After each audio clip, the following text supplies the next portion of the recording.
오늘은 가난한 자가 없게 하라, 또 억울한 자가 없게 하라 라는 제목으로 하나님의 말씀을 증거하도록 하겠습니다. 오늘 시편 82편은요 불의한 권력자들을 너무 믿지 말라는 것입니다. 그리고 우리가 힘이 생기게 됐을 때 또한 불의한 자가 돼서는 안 된다라고 말씀해주고 있는 것입니다. 여기 본문 1절에 보면 신들의 모임이라고 나오는데요, 이때 이 용어는 권력을 가진 사람들을 그렇게 불렀습니다. 그러니까 권력 있고 힘 있는 사람들을 신들의 모임이다 이렇게 표현을 했습니다. 그래서 힘을 가진 사람들이 신들의 아들이다, 신들의 모임이다 그렇게 불렀고, 또 그들이 불의한 이유가 구체적으로 무엇인가 하면 공정하지 않은 판단, 그리고 악인들 편들기를 한다는 것입니다. 1절과 2절을 한번 보시도록 하겠습니다. 1절과 2절입니다. 시작. 하나님은 신들의 모임 가운데 서시며 하나님은 그들 가운데서 재판하시느니라. 너희가 불공평한 판단을 하며 악인의 낫보기를 언제까지 하려느냐. 이렇게 불의한 권력자들이 하는 일이 뭐냐면요, 노골적으로 불공정한 판단을 하고 또 자기 편이면 세워주고 자기 편이 아니면 무너뜨리고 이런 일을 막 한다는 겁니다. 그러니까 이런 일들이요 그때뿐만 아니라 지금도 마찬가지죠.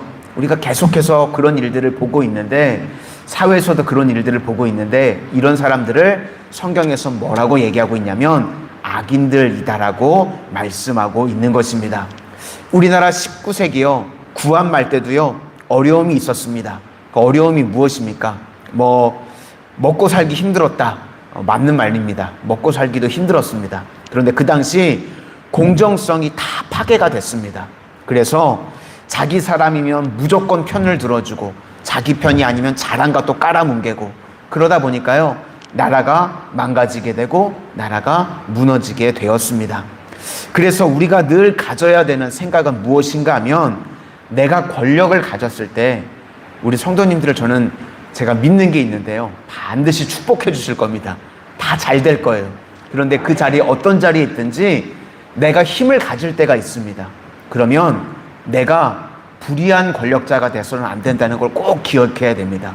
내 위에는 정말 재판장이 되시는 하나님이 계신다라는 것을 우리가 꼭 기억하고 인정해야 된다는 것입니다. 그러니까 내가 억울한 일을 당할 때 내가 그것만 저놈 봐라 하고 그렇게 생각할 게 아니라, 내가 이제 하나님께서 축복해 주셔서 힘을 가지게 됐을 때 공정하게 사용할 줄을 알아야 된다는 겁니다. 아모스서를 보면요 이렇게 불의한 자들이 지멋대로 사는 모습을 아모스서 4장 1절이 이렇게 설명합니다. 사마리아의 산에 있는 바산의 암소들아, 이 말을 들으라. 너희는 힘없는 자를 학대하며 가난한 자를 압제하며 가장에게 이르기를 술을 가져다가 우리로 마시게 하라 하는도다. 이렇게 타락하면 권력자들의 아내들이요 힘을 휘두르게 된다는 말입니다. 힘없는 자를 학대하고 가난한 자를 압제하고, 그래서 궁정의 회의를요 침대의 회의가 다 바꿔버리는 겁니다. 그죠? 교회는 그럴 일은 없겠지만 당회에서 했던 회의를 집에 가가지고 얘기했더니 그게 싹 바뀌어서 돌아오는, 예를 들면 그렇다는 거죠. 그런 일들이 벌어지는 겁니다. 그러니까 불의가 일어나면 일단 남편이 권력을 잡고 있고요, 그리고 자기들은 안 했다 그럽니다. 그리고 실제로는 아내들이 불의한 일을 다 하는 겁니다. 그러니까 나는 모르는 일이라고 발뺌하고, 이게 아모스 시대부터요 지금까지 변함없이 이 세상에서 내려오고 있는 일이라는 것입니다. 그러므로 우리에게도 힘이 있고 우리에게도 결정권이 있죠. 그게 있을 때는 성경에서 말하는 율법 정신이요 딱 두 가지입니다. 가난한 자가 없게 하라, 그리고 억울한 자가 없게 하라.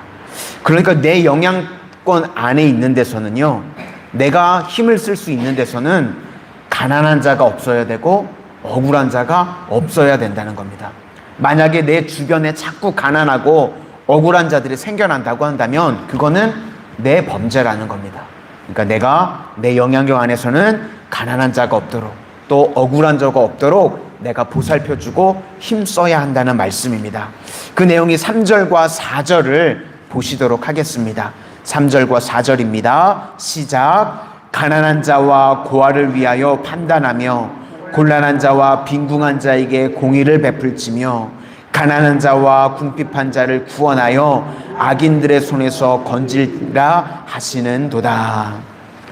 얼마 전에 제가 한 권사님과 이제 신방을 다녀왔는데요.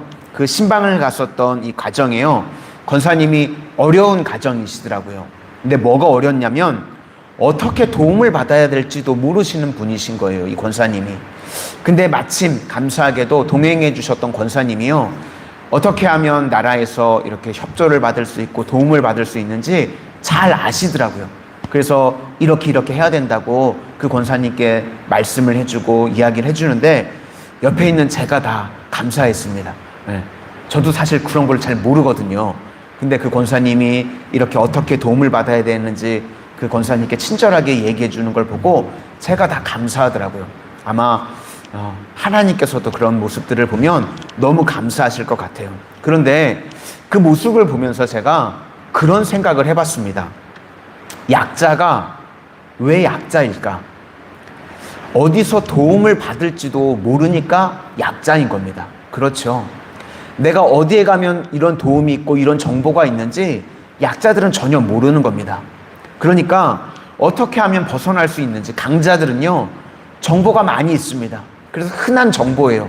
그런데 약자들은 그 흔한 정보조차 모르니까 약자인 거고, 그래서 우리가 도와주어야 하는 것입니다.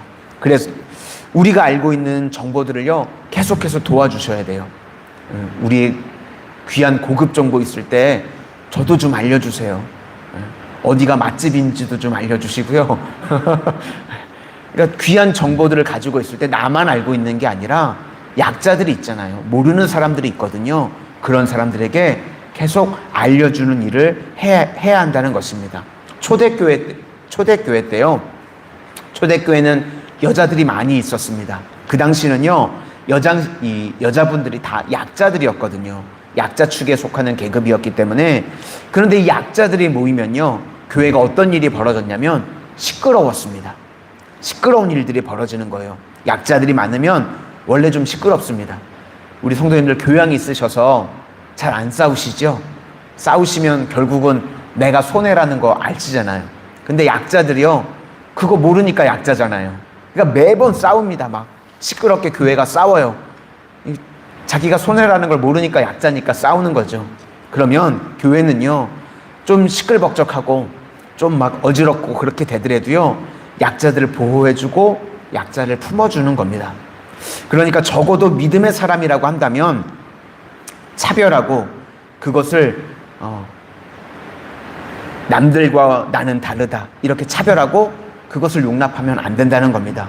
요즘 초등학생들도요 너 어느 아파트에 사니? 그런 거 따진대요. 주거라고 그러더라고. 주거? 그런 단어는 또 처음 들어봤는데 주공 아파트에 살면 거지래요. 네. 애들 입에서 그런 게 나오는 거예요. 빌거라고 그러고, 빌라에 살면 거지라 그러고. 그 애들 얘기 들어보니까 저는 그지더라고요. 여러분, 근데 아이들이요, 초등학생 저학년들이 그 얘기를 하는데요, 뭘 알고 그런 얘기들을 했을까요? 부모가 하는 얘기를 듣는 거겠죠. 그죠?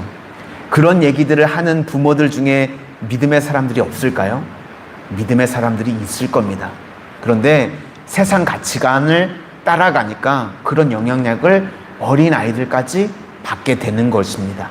그러니까 우리는요, 절대로 그렇게 차별하거나 가난한 자를 업신여기거나 억울한 자를 그냥 내버려둬서는 안 된다는 것입니다. 마지막으로 우리 5절과 8절을 한번 읽어보도록 하겠습니다. 5절부터 8절입니다. 시작. 그들은 알지도 못하고 깨닫지도 못하여 흑암 중에 왕래하니 땅의 모든 터가 흔들리도다. 내가 말하기를 너희는 신들이며 다 지존자의 아들이라 하였으나 그러나 너희는 사람처럼 죽으며 고간에 하나같이 넘어지리로다. 하나님이여 일어나사 세상을 심판하소서. 모든 나라가 주의 소유이기 때문이니이다. 그러니까 이 말씀을 다시 앞으로 돌아가면 모르니까 이렇게 산다는 겁니다. 그러니까 우리가 알려줘야 된다는 거예요. 그러니까 이렇게 가난한 자가 없고 이제 억울한 자가 없으면 끝나는 게 아니라 진짜 가난한 자에게 필요한 게 무엇이냐면 복음이라는 겁니다. 또 마찬가지로 있는 자들에게 필요한 건 역시도 복음이라는 겁니다. 그러니까 하나님 말씀 외에는요, 세상에는요, 답이 없다는 것입니다.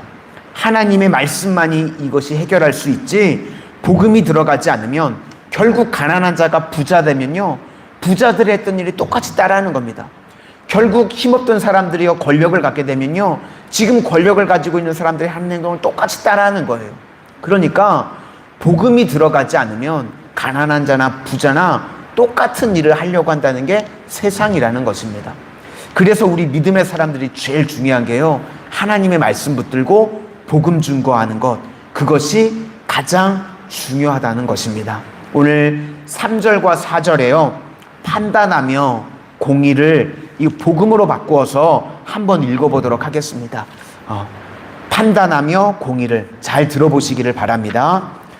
가난한 자와 고아를 위하여 복음을 전파하며 곤란한 자와 빈궁한 자에게 복음을 베풀지며 가난한 자와 궁핍한 자를 구원하여 악인들의 손에서 건질지니라 하시는도다. 이렇게 말씀 외에는요, 세상은 답이 없다는 것입니다.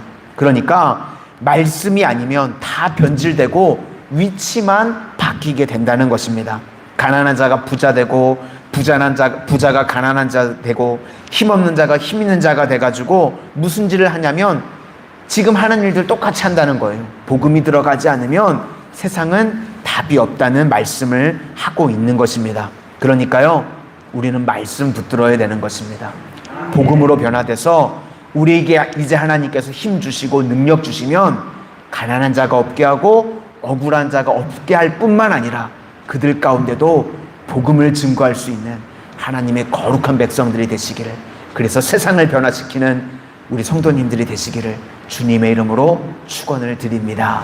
기도하겠습니다.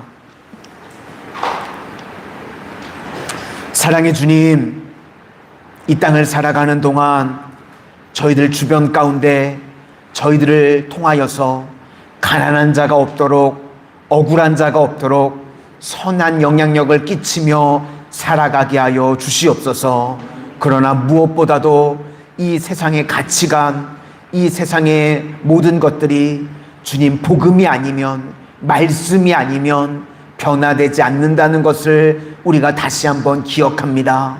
하나님의 말씀 들고 세상 가운데 그 복음을 증거하게 하여 주셔서 복음으로 우리 지역이 변화되어지고 우리 교회가 변화되어지고 우리 각 가정이 변화되어지는 은혜의 역사만이 임하게 하여 주시옵소서.